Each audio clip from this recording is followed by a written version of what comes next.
the time Article 370 has been abrogated, then we always hear the news that the demand for again getting the statehood for the Union Territory of Ladakh and Jammu and Kashmir comes up in news. So this time we will be discussing about the topic of Ladakh demanding statehood. Hello and welcome to the In Focus series section. I am Aisha, and in today's episode we will be discussing about the topic of why are the people of Ladakh demanding statehood. So let us first understand the timeline. First we'll be looking at the news, then about the history of Ladakh and about Article 370 and its abrogation. Then what are the constitutional provisions of getting statehood? What is Schedule 6 of the Indian Constitution? What are the problems with the Schedule 6? And in the end, a prelims practice question. Topic is of relevance from General Studies Paper 2, that is Polity section. You should be able to know about the constitutional provisions and the Schedule 16 and the Administrative District Council or the Autonomous District Council. So the news talks about Ladakh protesters seek statehood and constitutional safeguards. So important word here are statehood and constitutional safeguards. And then Ladakh. First of all, we need to be very clear that Ladakh is not a state now. It is a union territory.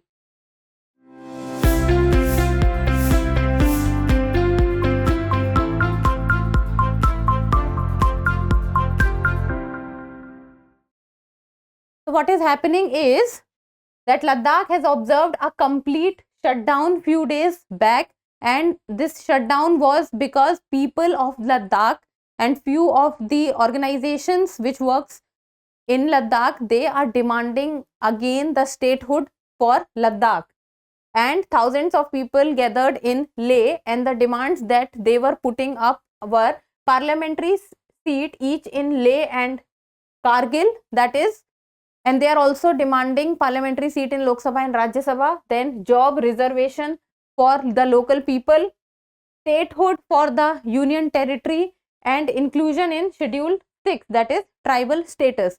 And if we talk about the demography of Leh, then you will understand that around 97% of the population of Ladakh is around 97% people are tribal.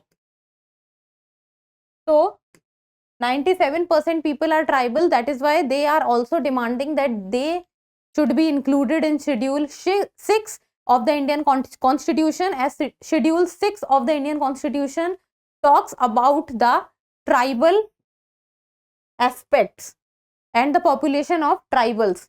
So first of all, let us look at the map of Ladakh. So this is the map of Ladakh.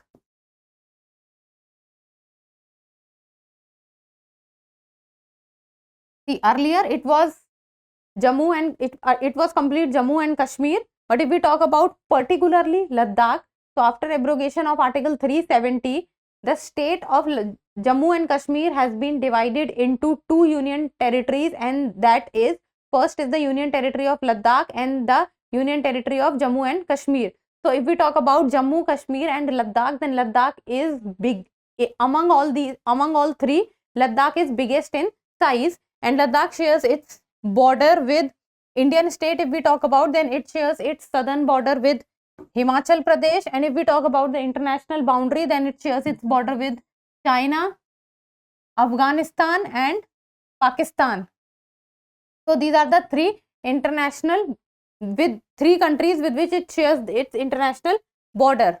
Now if we talk about the history, so abrogation of Article 370, after which union territory was created, and that was Ladakh and Jammu and Kashmir. So Ladakh is also without legislature or legislative assembly. So without legislative assembly, while Kashmir is with legislative assembly.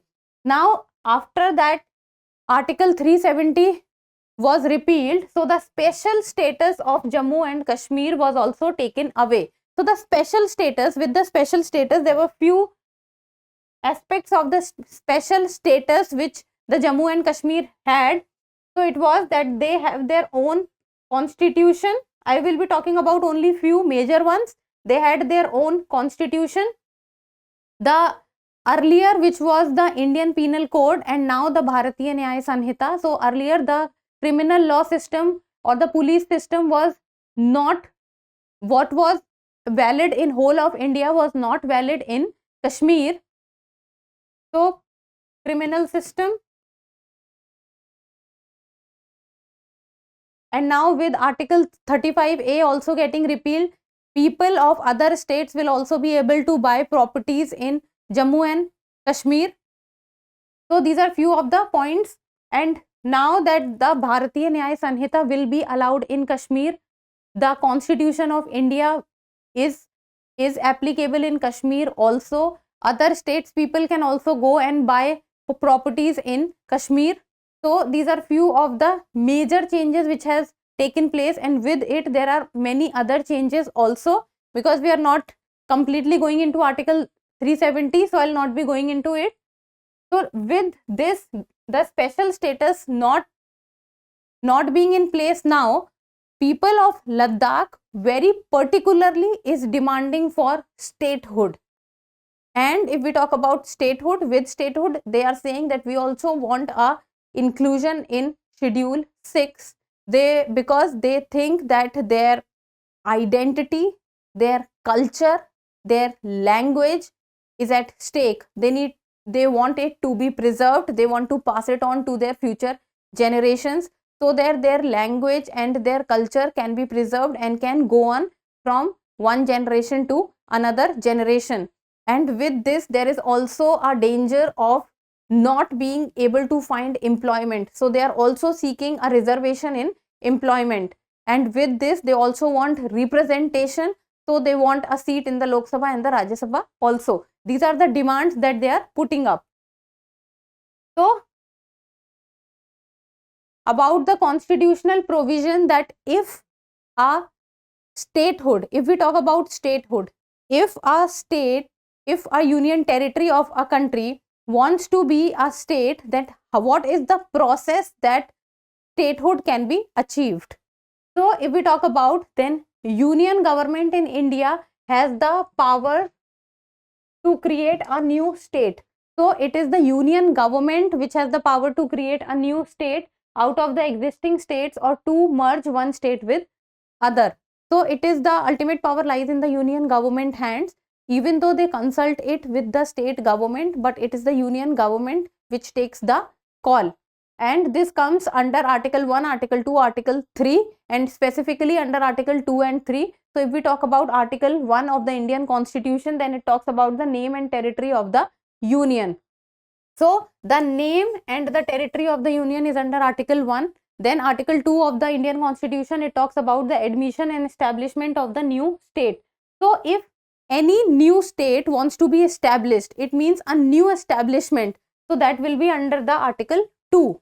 If we talk about the Article 3 of the Indian Constitution, then formation of new states and alteration of areas boundary as names of existing states. It means the states which are already in existence. Like for example, India has so many states. Like for example, you take Uttar Pradesh. So if Uttar Pradesh wants to change its name, then it will come under Article 3. If any kind of boundary of the state also needs to be changed, then also it comes under Article 3. Name or alteration of area boundary, every single thing comes under Article 3. And formation of new states also, it means that the state which is not in existence earlier, a new state, formation of a completely new state, then also it comes under Article 3.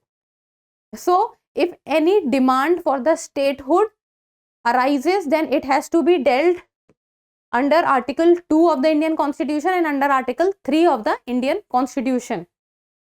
So the basis for reorganization in India has always been linguistic. Like for example, the states in India was formed on linguistic basis. Like for example, Andhra Pradesh, which was the first state to be formed on linguistic basis. Then if we talk about religious basis, then as of now, if we will see, then we can take the example of Punjab, like Sikhs are in majority in Punjab.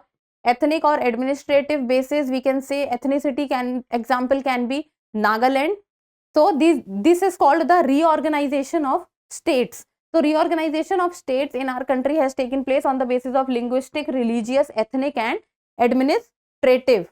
So these are few of the constitutional provisions, and the president assent is needed for the formation of the states, and president can also ask for the state's reconsideration on this bill, and if the name of the state needs to be changed and the new state is added, then also the state's reconsideration is taken, and the advice from the state can also be taken in this regard, and it is taken into consideration that what the state thinks into this matter.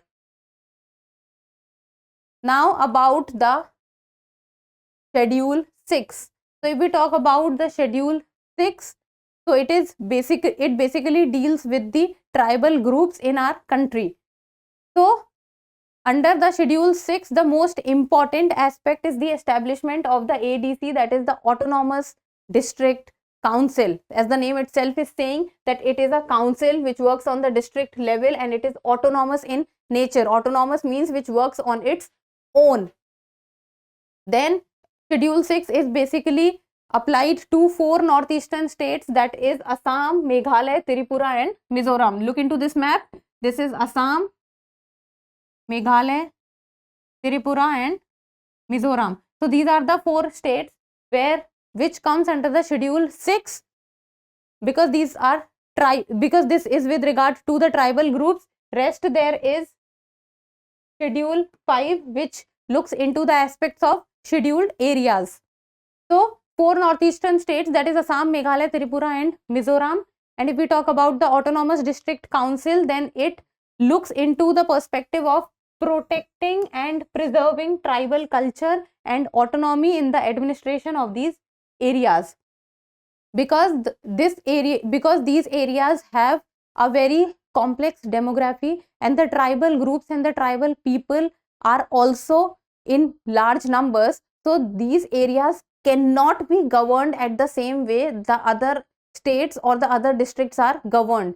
So for the better governance and for the better management of the tribal people, the Autonomous District Council was created, so that this Autonomous District Council can work at the grassroots level and can make the tribal groups, the tribal people of these 4 states of Assam, Meghalaya, Tripura and Mizoram feel safe, and it can make them and give them the confidence that they are also considered, and their protection and preservation of their culture, their heritage, their language, their script is very, very important.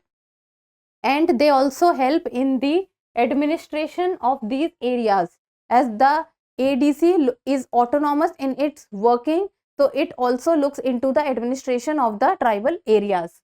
So Article 244 and Article 275 of the Constitution looks into the aspect of Schedule 6 of the Indian Constitution. So if we talk about the Autonomous District Council, then Autonomous District Council, one of the major aspect and what makes it powerful is that it can make laws. It has the power to make law, and it can make law with regard to land, forest, cultivation, inheritance, indigenous customs and traditions of tribals, and it can also collect land revenue and certain other taxes. So this is the aspect of to be able to make laws for the tribal groups and for these 4 states, that is Assam, Meghalaya, Tripura and Mizoram. This legal aspect of the ADC under Schedule 6 gives them a very powerful position. And if we talk about the ADC, that is the Autonomous District Council, then in total it has 30 members. ADC tenure is for 5 years, and out of these 30 members, 26 members are elected while 4 members are nominated. So these are the aspects, and these 4 members are nominated by the governor. So 26 members out of the 30 members are elected, and they are elected on the basis of the adult franchise. So this was about Schedule 6. Now few of the issues with Schedule 6 that has come into the picture, and there is one very major issue that always comes into the picture is and that is that it discriminates against the non-tribal residents.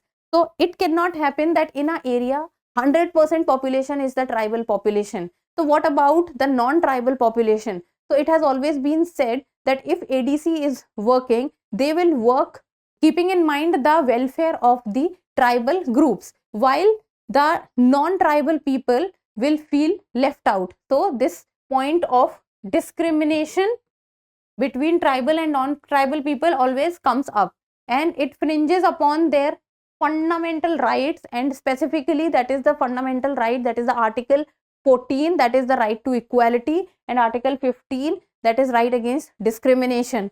So this, because it infringes fundamental right, and if any person feels that their fundamental right is at stake, then they can directly reach the Supreme Court.